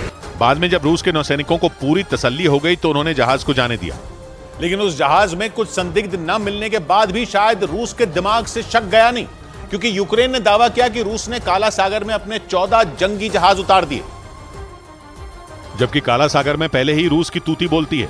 रूस का वहां ऐसा दबदबा है कि वहां परिंदा भी पर नहीं मार सकता। यहां तक कि अमेरिका भी काला सागर में रूस की मर्जी के बिना नहीं घुस सकता। मार्च में अमेरिका का एक ड्रोन काला सागर के ऊपर उड़ रहा था। उसे देखकर रूस को इतना गुस्सा आया था कि उसके सुखोई लड़ाकू विमान ने अमेरिका के ड्रोन को ऐसी टक्कर मारी कि वो काला सागर में क्रैश ही हो गया था। उस पर यूक्रेन की सेना ने बताया कि रूस ने अपने 14 जंगी जहाज वहां तैनात कर दिए। उधर रूस ने दावा किया कि उसने अपनी सीमा के नजदीक उड़ान भर रहे नॉर्वे के लड़ाकू विमानों को खदेड़ दिया। रूस ने आरोप लगाया कि नॉर्वे की नौसेना के फाइटर जेट उसके इलाके में घुसने की फिराक में थे, जिन्हें देखते ही रूस ने अपने MiG-29 लड़ाकू विमानों को तैनात कर दिया। रूस के मुताबिक बैरेंट सागर के ऊपर उसके फाइटर जेट को देखते ही नॉर्वे की नौसेना के लड़ाकू विमान लौट गए। रूस ने दावा किया कि नॉर्वे के विमान उसकी सीमा को पार नहीं कर पाए। खबर है कि नॉर्वे ने अमेरिका में बने P-8A लड़ाकू विमानों को रूसी बॉर्डर के नजदीक भेजा था। इन विमानों का इस्तेमाल नॉर्वे की नौसेना समुद्र में पेट्रोलिंग के लिए करती है, लेकिन उसकी इस हरकत ने दोनों देशों के बीच तनाव बढ़ा दिया। ब्रिटेन के मीडिया के मुताबिक रूस को पश्चिमी बॉर्डर पर बसे नेटो देशों से कड़ी चुनौती मिल रही है। इसी वजह से रूस बौखलाया हुआ है और वो अपनी सीमा में उड़ान भर रहे नेटो देशों के लड़ाकू विमानों को देखकर बुरी तरह भड़क गया। यूक्रेन युद्ध के बाद से ही रूस का इन देशों के साथ 36 का आंकड़ा बना हुआ है। इस बीच रूस के मीडिया के मुताबिक उनके रक्षा मंत्री सर्गेई शोइगु ने यूक्रेन के खिलाफ क्लस्टर जैसे खतरनाक बमों के इस्तेमाल की धमकी दे दी। उन्होंने आरोप लगाया कि अमेरिका ने पिछले महीने यूक्रेन को प्रतिबंधित क्लस्टर बमों की सप्लाई की, जिनका इस्तेमाल यूक्रेन की सेना रूस के कब्जे वाले इलाकों में कर रही है। लेकिन रूस के रक्षा मंत्री सर्गेई शोइगु के मुताबिक जंग में क्लस्टर जैसे घातक बमों के इस्तेमाल से भारी तबाही हो सकती है, इसीलिए रूस इनके इस्तेमाल से परहेज करता आया है। लेकिन रूस के मीडिया के मुताबिक यूक्रेन की ओर से क्लस्टर बम दागे जाने के बाद सर्गेई शोइगु भड़क गए और जवाबी हमले में उन्होंने यूक्रेन की सेना पर क्लस्टर बमों के इस्तेमाल की धमकी दी। रूसी रक्षा मंत्री के इन तेवरों के बाद जंग के और ज्यादा भीषण होने की आशंका जताई गई, क्योंकि क्लस्टर बमों को तबाही का दूसरा नाम बताया जाता है। ये बम आसमान से गिराए जाने पर सैकड़ों की तादाद में गुच्छों की शक्ल में गिरते हैं और जिस जगह पर ये गिरते हैं उसके 30 मीटर के दायरे में आने वाली हर चीज जलकर राख हो जाती है। ऐसे में रूसी रक्षा मंत्री के क्लस्टर बम इस्तेमाल करने की धमकी यूक्रेन की मुसीबतें बढ़ा सकती है। उधर उत्तर प्रदेश के शाहजहांपुर से एक आदमी को सरेआम गोली मारने का दिल दहला देने वाला वीडियो सामने आया। पुलिस के मुताबिक जिस आरोपी ने गोली चलाई वो उस आदमी की पत्नी से एक तरफा प्यार करता था और इसी वजह से उसने एक गली से गुजर रहे आदमी को बेहद करीब से गोली मार दी। इस घटना का जो वीडियो सामने आया उसमें एक गली से कुछ लोग गुजरते नजर आए। इसी बीच वहां से एक आदमी एक बच्ची को कंधे पर बैठाए एक तरफ जाता दिखाई दिया, जबकि उसके ठीक सामने से एक दूसरा आदमी आता दिखा और जैसे ही दोनों आमने सामने आए, सामने से आ रहे आदमी ने गोली चला दी। गोली लगते ही वो आदमी बच्ची समेत सड़क पर गिर गया। इसके बाद वहां पूरे इलाके में हड़कंप मच गया। लोग तेजी से जमीन पर गिरे हुए उस आदमी और बच्ची की तरफ भागे। देखते ही देखते वहां भारी भीड़ जमा हो गई। बाद में खबर मिलने पर पहुंची पुलिस ने घायल आदमी को अस्पताल पहुंचाया। पुलिस के मुताबिक इस घटना में 3 लोग शामिल थे और उन्हें हिरासत में लेकर पूछताछ शुरू कर दी गई। इधर पटना में मुख्यमंत्री नीतीश कुमार के भाषण के दौरान एक लड़का काले कपड़े पहनकर पहुंचा और हंगामा करने लगा, जिससे सुरक्षा कर्मियों में हड़कंप मच गया। वहां गांधी मैदान में स्वतंत्रता दिवस समारोह के मौके पर नीतीश कुमार लोगों को संबोधित कर रहे थे। तभी काले कपड़े पहनकर एक लड़का पटना के गांधी मैदान में घुसा और मुख्यमंत्री नीतीश कुमार के सामने नारेबाजी करने की कोशिश करता नजर आया। वहां स्वतंत्रता दिवस समारोह के मौके पर मुख्यमंत्री लोगों को संबोधित कर रहे थे। इसी दौरान वो लड़का गांधी मैदान में सुरक्षा घेरे के बीच घुस गया, लेकिन वहां तैनात सुरक्षा कर्मियों ने उस लड़के को पकड़ लिया। सीएम नीतीश के सामने हंगामा करने वाला वो लड़का नियोजित शिक्षक बताया गया, जिसने पुलिस विभाग में नौकरी की मांग को लेकर विरोध जताया। यह भी बताया गया कि उस लड़के के पिता बीएमपी यानी बिहार मिलिट्री पुलिस में जवान थे, जो साल 1996 में एक चुनाव में ड्यूटी के दौरान शहीद हो गए थे। उनके जगह पर अनुकंपा पर नौकरी इनको चाहिए। वहीं इस मामले में कार्रवाई करते हुए पुलिस ने उस लड़के को हिरासत में ले लिया और पूछताछ शुरू कर दी। इस बीच मध्य प्रदेश के इंदौर में बीजेपी की तिरंगा यात्रा पर पेट्रोल बम से हमला किया गया, जिसके बाद इलाके में सुरक्षा व्यवस्था कड़ी कर दी गई। उस हमले का सीसीटीवी वीडियो भी सामने आया,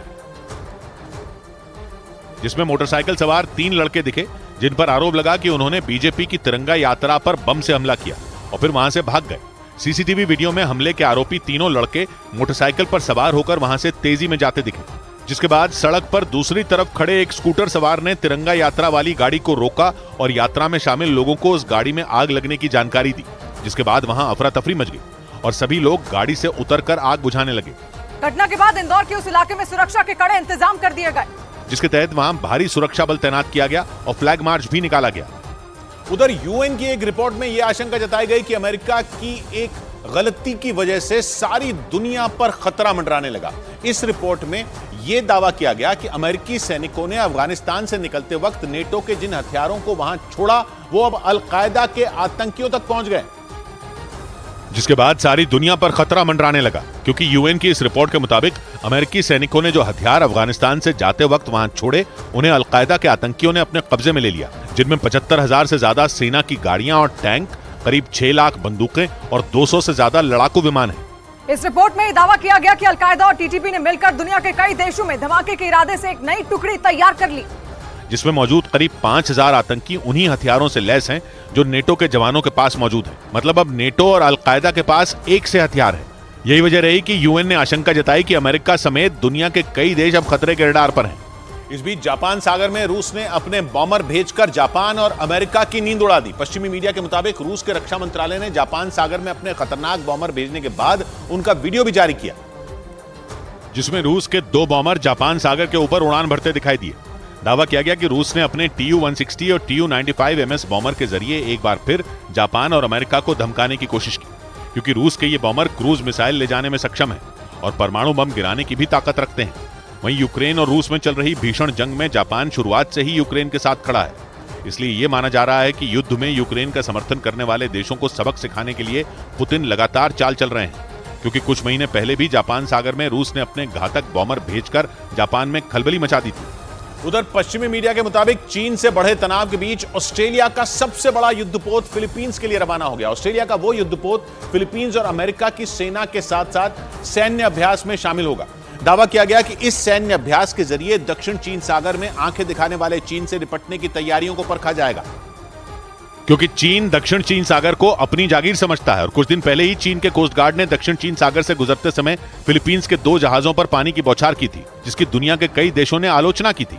हालांकि फिलीपींस दक्षिण चीन सागर में चीन का सताया अकेला देश नहीं है। फिलीपींस के साथ साथ ब्रुनई, मलेशिया, जापान, ताइवान और वियतनाम का भी चीन से बॉर्डर को लेकर विवाद चल रहा है, जबकि दक्षिण प्रशांत महासागर इलाके में चीन की सैन्य गतिविधियों ने ऑस्ट्रेलिया और पापुआ न्यू गिनी की चिंताएं भी बढ़ा दी हैं।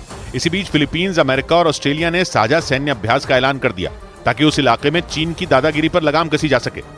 उधर उत्तराखंड के ऋषिकेश से हैरान कर देने वाला एक वीडियो सामने आया, जिसमें मिट्टी खोदने वाली मशीन एक गाड़ी का रेस्क्यू करती नजर आई। भारी बारिश के बाद हुए जलभराव में वो गाड़ी फंस गई, जिसके बाद उसे मिट्टी खोदने वाली मशीन के जरिए निकाला गया, लेकिन जब तक गाड़ी पानी से बाहर आई तब तक वो पूरी तरह कबाड़ हो चुकी थी। जिस वक्त गाड़ी को निकाला गया वहां लोगों की भारी भीड़ जमा हो गई।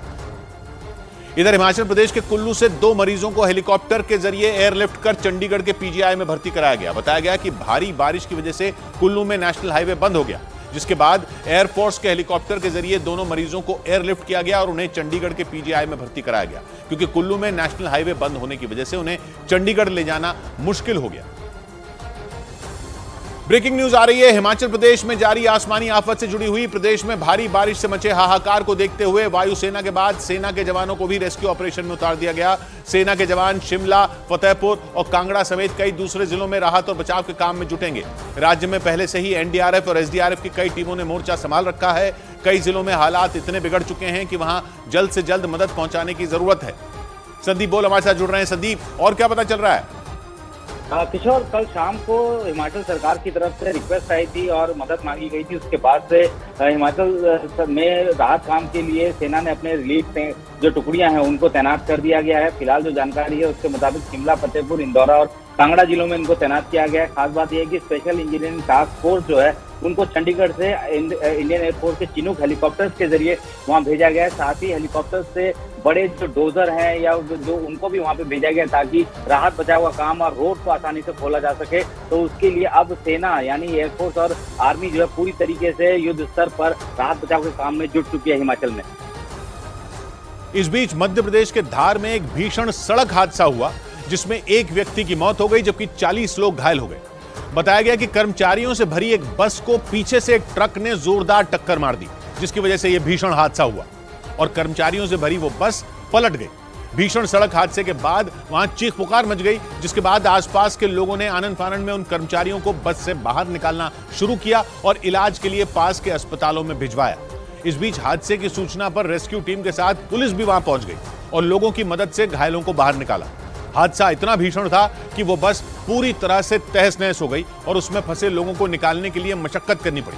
बताया गया कि जिस वक्त हादसा हुआ उस समय वो बस अमृत पेपर मिल के कर्मचारियों को लेकर जा रही थी। उधर रूस के मीडिया के मुताबिक उनकी सेना ने यूक्रेन की ड्रोन बनाने वाली एक फैक्ट्री को तबाह करने का दावा किया। रिपोर्ट के मुताबिक रूस की सेना ने उस फैक्ट्री पर समंदर से ताबड़तोड़ मिसाइलें दागी, जिनके बाहर से यूक्रेन की नेवी के लिए ड्रोन बनाने वाले उस कारखाने के परखचे उड़ गए।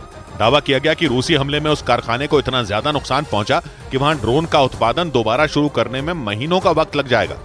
रूस के मीडिया के मुताबिक उनकी फौज का यह एक्शन एक हफ्ते पहले राजधानी मॉस्को और रूस के कब्जे वाले क्राइमिया पर ड्रोन हमले के बाद दिखा। हालांकि रूस की फौज ने उन ड्रोन हमलों को एयर डिफेंस की मदद से नाकाम करने का दावा किया, लेकिन रूस की धरती पर बमबारी की कोशिश ने पुतिन के गुस्से को बढ़ा दिया। दावा किया गया कि इसी के बाद रूस की सेना ने यूक्रेन की ड्रोन बनाने वाली उस फैक्ट्री को तबाह कर दिया। हालांकि रूस की ओर से यह नहीं बताया गया कि उनके सैनिकों ने जिस फैक्ट्री को बर्बाद किया वो यूक्रेन के किस इलाके में मौजूद थी। इस बीच यूक्रेन ने बम गिराकर रूस के एक टैंक को उड़ाने का दावा किया, जंग की शुरुआत से ही यूक्रेन रूस के कई टैंकों को निशाना बना चुका है। इसी कड़ी में यूक्रेन ने रूस के एक और टैंक को तबाह कर दिया, जिसका एक वीडियो भी जारी किया गया, जिसमें हवा से एक बम गिरता नजर आया और जैसे ही बम नीचे खड़े रूस के उस टैंक पर गिरा, उसमें जोरदार धमाका हुआ, जिसकी वजह से उसके परखचे उड़ गए। तस्वीरों में आग की लपटों के साथ काले धुएं का गुबार उठता दिखा और उस टैंक का नामो निशान मिट गया। यूक्रेन का दावा है कि उसने ड्रोन के जरिए बम गिराकर रूस के उस टैंक को तबाह कर दिया। हालांकि रूस की तरफ से इस पर कोई जवाब नहीं आया, लेकिन यूक्रेन ने यह वीडियो जारी कर साफ कर दिया कि जंग के मैदान में अगर रूस यूक्रेन पर हमला करता रहेगा तो यूक्रेन भी उसे मुंह तोड़ जवाब देने से पीछे नहीं हटेगा। वहीं रूस के मीडिया ने दावा किया कि पुतिन की फौज ने यूक्रेन के घुसपैठियों की साजिश को नाकाम कर दिया। रूस ने आरोप लगाया कि यूक्रेन के कई घुसपैठियों ने रूस के ब्रयांस्क शहर में दाखिल होने की कोशिश की, लेकिन उनकी कोशिश को रूसी सेना ने नाकाम कर दिया। रूस ने यह भी आरोप लगाया कि यूक्रेन के घुसपैठियों ने गोलीबारी भी की। रूस का ब्रयांस्क शहर यूक्रेन की सीमा के पास पड़ता है, जहां कई बार धमाके की खबरें भी सामने आती रही हैं। यूक्रेन की सेना पर इस शहर में ड्रोन हमले के भी आरोप लगते आए हैं। हालांकि यूक्रेन अपने ऊपर लगे आरोपों को गलत बताता रहा है, लेकिन इस बार रूस के मीडिया ने दावा किया कि यूक्रेन के कुछ घुसपैठियों ने इस शहर में गोलीबारी करते हुए घुसने की कोशिश की, लेकिन वो कामयाब नहीं हो पाए। उधर सऊदी अरब के न्यूज चैनल अल अरबिया ने दावा किया कि ड्रोन की कमी से जूझ रहे रूस ने ईरान के ड्रोन शाहिद 136 की नकल कर उसे बनाना शुरू कर दिया। इस ड्रोन को बेहद खतरनाक माना जाता है, क्योंकि यह ड्रोन अपने टारगेट से टकराकर फट जाता, जिसकी वजह से भारी तबाही होती है। इस आत्मघाती ड्रोन ने यूक्रेन में जमकर कहर बरपाया, लेकिन अल अरबिया न्यूज चैनल के मुताबिक रूस ने इसे अपने यहां ही बनाना शुरू कर दिया। यानी जंग में यूक्रेन की मुश्किलें अब और ज्यादा बढ़ सकती हैं, क्योंकि रूसी फौज पहले ही शाहिद 136 ड्रोन से हमले का कोई मौका नहीं छोड़ रही। ऐसे में अगर रूस बड़े पैमाने पर इस ड्रोन को बनाने में कामयाब हो पाया तो और यूक्रेन में बड़ी तबाही मचा पाएगा। ईरान पर जंग की शुरुआत से ही रूस को आत्मघाती ड्रोन शाहिद 136 देने के आरोप लगते आए हैं। हालांकि ईरान ने इस आरोप को हमेशा गलत बताया, लेकिन खबर के मुताबिक रूस ने ईरान के ड्रोन की तकनीक को पहले समझा और अब खुद ही इस आत्मघाती ड्रोन को तैयार करने में जुट गया। इधर उत्तर प्रदेश के मुजफ्फरनगर में आजादी के जश्न के दौरान हंगामा हो गया। आरोप है कि एक स्कूल में कुछ लोगों ने जबरदस्ती घुसने की कोशिश की, लेकिन जब उन्हें अंदर नहीं जाने दिया गया तो उन्होंने स्कूल के शिक्षकों से मारपीट शुरू कर दी, जिसका वीडियो सोशल मीडिया पर वायरल हो गया। सामने आए वीडियो में कई लोग मारपीट करते दिखाई दिए। आरोप है कि कुछ लोगों ने स्कूल पर पत्थरबाजी भी की। हालांकि जैसे ही घटना की जानकारी पुलिस को मिली, वो वहां पहुंच गई, जिसके बाद पुलिस ने आरोपियों पर सख्ती बरतते हुए उन्हें हिरासत में ले लिया। पुलिस के मुताबिक उस स्कूल में 15 अगस्त के मौके पर एक सांस्कृतिक कार्यक्रम का आयोजन किया गया था, जिसे देखने के लिए कुछ बाहरी लोग स्कूल में घुसने की कोशिश कर रहे थे। लेकिन जब स्कूल प्रशासन ने उन्हें अंदर जाने से रोका तो उन्होंने हंगामा करते हुए मारपीट शुरू कर दी, जिसमें कई लोग घायल हो गए। इस बीच जम्मू कश्मीर के श्रीनगर में आजादी का जश्न मनाया गया। वहां के लाल चौक पर लोगों ने सड़क पर इकट्ठा होकर 77वें स्वतंत्रता दिवस को धूमधाम से मनाया, जिसके लिए वहां के लाल चौक पर झंडा फहराया गया और वहां से सामने आई तस्वीरों में लोग सड़क पर नाचते गाते दिखे। लोग स्वतंत्रता दिवस की खुशियों में सराबोर दिखे। हर उम्र के लोगों ने वहां जोश और उत्साह से देश की आजादी का जश्न मनाया। इस दौरान लोग हाथों में तिरंगा थामे भी नजर आए। जितने भी टूरिस्ट्स हैं, आप देख सकते हैं किस तरीके से वो यहाँ पे आ रहे हैं और तिरंगा फहरा रहे हैं। और आज जो इंडिपेंडेंस डे है उसकी सेलिब्रेशंस यहाँ पे मना रहे हैं। उधर मध्य प्रदेश के खंडवा में एक महिला ने एक मोटरसाइकिल सवार की चप्पल से पिटाई कर दी। बताया गया कि उस आदमी की मोटरसाइकिल महिला के स्कूटर से टकरा गई और इसीलिए उसने उस मोटरसाइकिल सवार पर चप्पल की बारिश कर दी। सामने आए वीडियो में वो महिला जमीन पर बैठे उस आदमी की चप्पल से पिटाई करती दिखाई दी। हालांकि वो उस महिला से माफी भी मांगता रहा, लेकिन महिला ने उसकी एक न सुनी। इस दौरान वहां जैम भी लग गया, जिसके बाद लोगों ने मामले की जानकारी पुलिस को दी। मामला बढ़ने पर वहां पहुंची पुलिस ने महिला को शांत कराया। महिला ने आरोप लगाया कि मोटरसाइकिल सवार ने उसके स्कूटर में जोरदार टक्कर मारी, जिससे उसके स्कूटर को नुकसान पहुंचा। उधर ऑस्ट्रेलिया के सिडनी से उड़ान भरने वाले मलेशिया एयरलाइंस की एक फ्लाइट में हड़कंप मच गया। आरोप है कि उस विमान में बैठे एक यात्री ने उसे बम से उड़ाने की धमकी दे डाली, जिसके बाद हालात ऐसे बन गए कि विमान को सिडनी लौटना पड़ गया। लेकिन विमान को बम से उड़ाने की धमकी मिलते ही उसमें बैठे लोगों की जान हलक में आ गई। उस यात्री ने विमान में काफी देर तक हंगामा किया और वो लगातार उसे विस्फोट करके उड़ाने की धमकी देता रहा। यही वजह रही कि ऑस्ट्रेलिया से मलेशिया के लिए उड़ान भरने वाले उस विमान को सिडनी लौटना पड़ गया। इस दौरान विमान करीब 3 घंटे तक आसमान में रहा, लेकिन बाद में उसकी सुरक्षित लैंडिंग करवा ली गई। जिस विमान को उड़ाने की धमकी दी गई उसमें करीब 200 यात्री सवार थे, लेकिन सभी को सुरक्षित विमान से उतार लिया गया। जबकि आरोपी को पुलिस ने गिरफ्तार कर उससे पूछताछ शुरू कर दी। हालांकि उसके पास से कोई विस्फोटक बरामद नहीं हुआ। इस बीच ब्रिटेन के मीडिया ने दावा किया कि रडार को चकमा देने वाली अमेरिकी तकनीक का पहली बार ऑस्ट्रेलिया के लड़ाकू विमानों में इस्तेमाल किया जाएगा। खबर है कि ऑस्ट्रेलिया के फाइटर जेट की ताकत बढ़ाने में अमेरिका उसकी मदद करेगा, जिसके लिए अमेरिका अपनी उस तकनीक का इस्तेमाल करेगा जिसकी मदद से रडार को भी चकमा दिया जा सकता है। ब्रिटेन के मीडिया के मुताबिक अमेरिका ने बड़ी संख्या में ऑस्ट्रेलिया को अपने F-35 लड़ाकू विमान दिए थे। इनकी गिनती दुनिया के सबसे खतरनाक फाइटर जेट में की जाती है। खबर है कि अमेरिका इस विमान की ताकत को और बढ़ाएगा जिससे दुश्मन के रडार भी उसका पता न लगा सकें। चीन से मिल रही कड़ी चुनौती को देखते हुए ऑस्ट्रेलिया इन दिनों बड़े पैमाने पर हथियार भी जुटा रहा है। हिंद और प्रशांत महासागर में चीन उसके लिए सबसे बड़ा खतरा बन चुका है। इसी वजह से ऑस्ट्रेलिया ने पिछले महीने अमेरिका के साथ हथियारों की बड़ी डील की थी। अमेरिका के अलावा ऑस्ट्रेलिया फ्रांस से भी हथियार खरीदने में जुटा है। उधर ब्रिटेन में रूस की खुफिया एजेंसी के लिए काम करने वाले 3 जासूसों को पकड़ने का दावा किया गया। वहां पकड़े गए तीनों जासूस बुल्गारिया के नागरिक बताए गए, जिन पर ब्रिटेन में रहते हुए रूस की खुफिया एजेंसी के लिए काम करने का आरोप लगाया गया और दावा किया गया कि वो तीनों जासूस अपनी पहचान बदलकर कई साल से ब्रिटेन में रह रहे थे, जिन्हें ब्रिटेन के अलग अलग इलाकों से गिरफ्तार किया गया। और आरोप है कि पकड़े गए तीनों जासूस रूस की खुफिया एजेंसी के लिए काम कर रहे थे, जिनसे यूके, बुल्गारिया, फ्रांस, इटली और स्पेन समेत कई देशों के पासपोर्ट जब्त किए गए। इसके साथ ही उन जासूसों से कई नकली दस्तावेज भी बरामद किए गए। वहीं पकड़े गए तीनों जासूस बुल्गारिया के नागरिक बताए गए, जो ब्रिटेन में रहने वाले बुल्गारिया के लोगों की मदद भी किया करते थे। ये भी दावा किया गया कि तीनों जासूस लंदन में वहां के चुनाव आयोग के लिए भी काम कर चुके हैं। ब्रिटेन के मीडिया के मुताबिक तीनों जासूसों के केस की सुनवाई अगले साल जनवरी में होगी, लेकिन तीनों में किसी एक जासूस ने भी अपने बचाव में कोई याचिका दाखिल नहीं की। उधर सऊदी अरब के न्यूज चैनल अल अरबिया ने दावा किया कि जर्मनी ने यूक्रेन को लंबी दूरी तक मार करने वाली मिसाइलें देने से इनकार करते हुए उसे बड़ा झटका दे दिया। ज़ेलेंस्की जर्मनी से लगातार लंबी दूरी तक हमले करने वाली घातक मिसाइलों की मांग करते आए हैं, ताकि पुतिन की सेना पर ऐसे हमले किए जा सकें कि वो पीछे हटने को मजबूर हो जाए। जर्मनी ने पहले यूक्रेन को खतरनाक मिसाइलें देने का वादा भी किया था, लेकिन अल अरबिया न्यूज चैनल के मुताबिक अब वो अपनी बात से पलट गया। रूस के राष्ट्रपति पुतिन यूक्रेन की मदद करने वाले देशों को लगातार धमकी देते आए हैं। वो कई बार ये कह चुके हैं कि अगर पश्चिमी देशों ने यूक्रेन को लंबी दूरी तक मार करने वाली मिसाइलें दी तो अंजाम बहुत बुरा होगा। हालांकि जिस तरह से रूस की धमकियों को नजरअंदाज कर पश्चिमी देश यूक्रेन की मदद कर रहे थे, ज़ेलेंस्की को उम्मीद थी कि उन्हें जर्मनी लंबी दूरी तक मार करने वाली खतरनाक मिसाइलें जरूर देगा, लेकिन अब दावा किया गया कि जर्मनी ने लंबी दूरी तक मार करने वाली मिसाइलें देने से साफ इनकार कर दिया। आस्तीनों में न खंजर रखिए, आस्तीनों में न खंजर रखिए, दिल में जो है वही लब पर रखिए। 100 बात की एक बात कही हफीज ने, होंठ जलते हैं तो जलने दीजिए, अपनी आंखों में समंदर रखिए। मिलते हैं कल, घड़ी जब इशारा करेगी 9 बजे रात का, वक्त फिर होगा 100 बात की एक बात।